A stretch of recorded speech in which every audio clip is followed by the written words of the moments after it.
సూర్యపుత్రుడు వైవస్వతుడు. వైవస్వతుడికి కుమారుడు ఇక్ష్వాకుడు. ఇక్ష్వాకుడికి సుకన్య అనే కూతురు ఉన్నది. ఈ అమ్మాయి రాజుగారు, సైన్యం, భార్య, ఈ పిల్లలు పిల్లలు అందరూ కలిసి ఇక్ష్వాకు మహారాజు కుమార్తె సుకన్య అందరూ కలిసి వేటకు వెళ్తారు.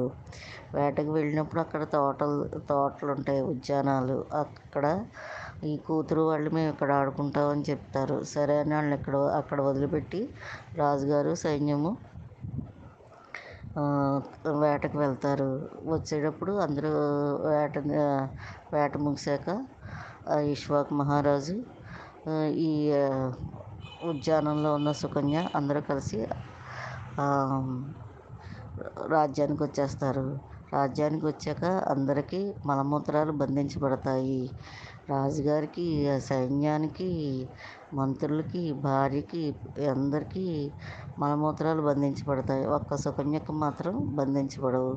ఏంటి అందరికీ ఇలా ఒక్కసారిగా బంధించబడ్డాయి, ఎవరికైనా అపచారం జరిగిందా అని అడిగితే, రాజ్యంలోని ప్రజలను అడిగితే, మేము ఎవరికి అపచారం చేయలేదు మహారాజా అంటారు.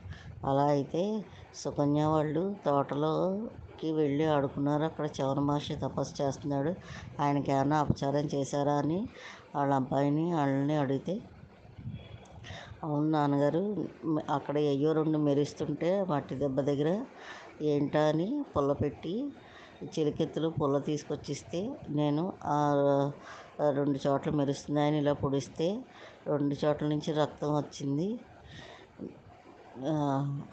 ఆ లోపల ఉన్న చవన మహర్షి వద్దు పడవద్దు అంటున్నారు. అయినా సరే మాకు వినపడలేదు, మేము పొడి చేసాము, రక్తం వచ్చేసింది, మా భయవేసి రాజ్యానికి వచ్చేసాము అని చెప్తారు. అప్పుడు పరుగున రాజు, సైన్యము, సుకన్య అందరూ కలిసి అక్కడ చవన మహర్షి తపస్సు చేసుకుంటున్న ఆశ్రమానికి వెళ్తారు. వెళితే అక్కడ ఆ పొట్టని అంతా తీయించి ఆ వెదురు మొక్కలు అన్నీ తీయించి చూస్తే చవన మహర్షి ఎండిపోయి ఎముకల మీద చర్మం ఒకటే ఉన్నది. ఆయనకి కళ్ళు 2 పోయినాయి, ఈ సుకన్య కళ్ళు పొడవటం వలన. అప్పుడు ఆ మహర్షిని చూసి రాజుగారు, సైన్యం అందరూ ఎంతో బాధపడ్డారు.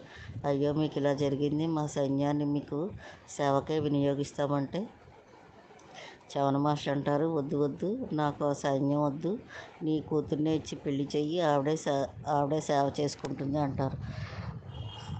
అప్పుడు ఇంత పెద్ద ఆయనకి ఈ 16 ఏళ్ళ అమ్మాయిని ఇచ్చి పెళ్లి చేయడమా, ఆలోచించుకుంటామని చెప్పేసి రాజ్యానికి వెళ్ళిపోతారు. అందరూ ఇలా మలమూత్రాలతో బయటికి వెళ్లకుండా ఉంటే ఎంతో బాధపడుతున్నారు.